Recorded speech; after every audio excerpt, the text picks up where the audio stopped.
Joe, it's really hot, buddy.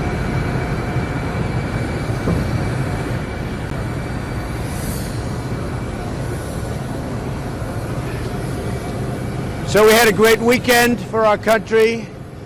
We captured a man that should have been caught a long time ago. Unfortunately, he wasn't. He's done tremendous damage. But it was an amazing display of intelligence and military power and coordination and getting along with people. Lots of great things happened. So that was a big, big day and a big weekend, and we're very happy about it. The economy is doing phenomenally well.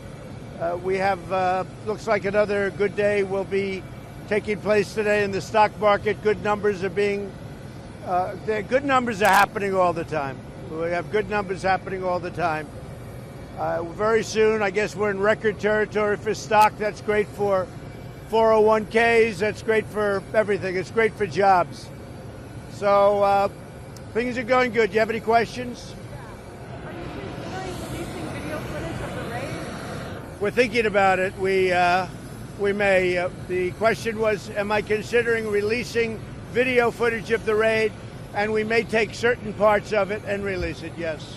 Do you think Rudy Giuliani is in trouble with all of the investigations? No, I think Rudy Giuliani is a great crime fighter.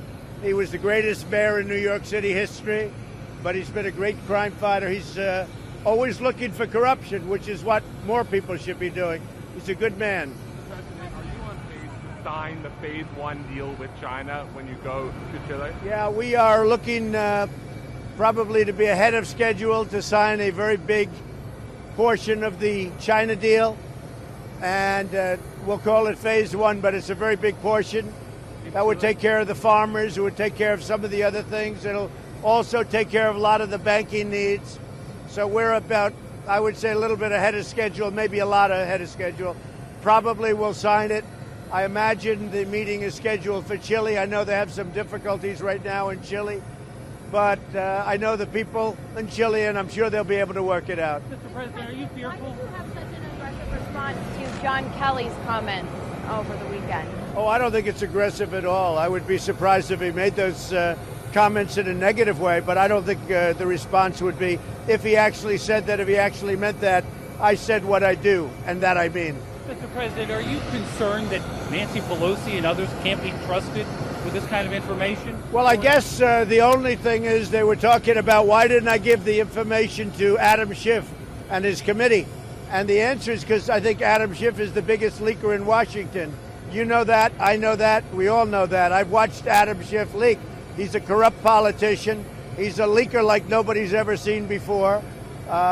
We had a very good conversation with the Ukrainian president. The conversation was perfect. They don't ever talk about the conversation.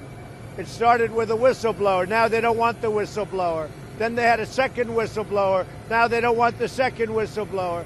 The reason is that when they saw what the whistleblower wrote, and then when I released the conversation, which bore no relationship to what the whistleblower saw, they said their case was out the window.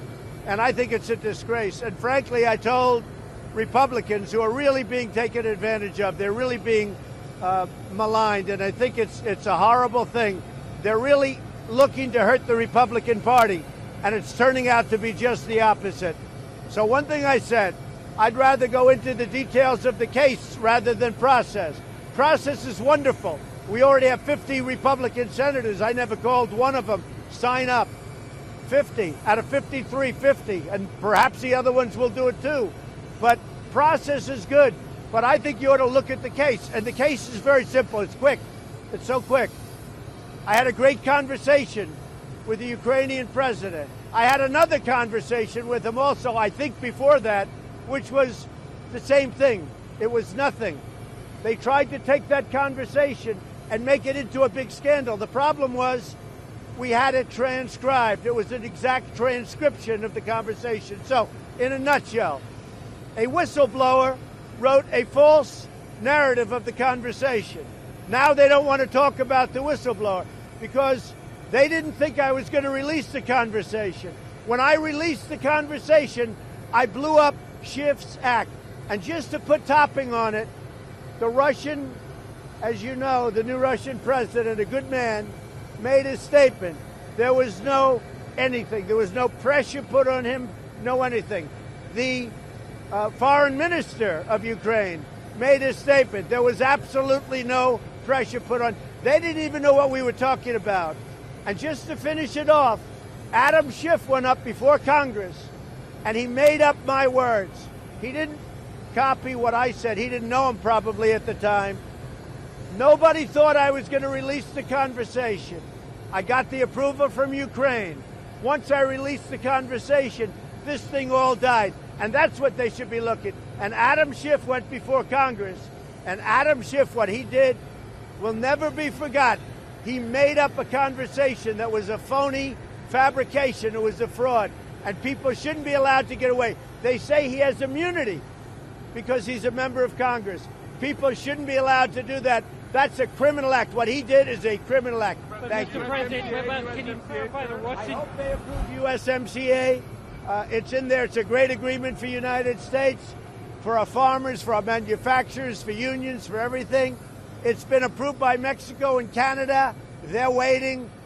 We don't seem to be able to have time for Nancy Pelosi. I call them the do-nothing Democrats. They're the do-nothing Democrats. And frankly, if they put it up, it's going to win very easily. It's going to have bipartisan support. I have no idea what they're doing with it. I can't imagine it takes this long. But they're so busy focusing on a witch hunt and a scam. Thank you. Can you clarify something about the Russian invasion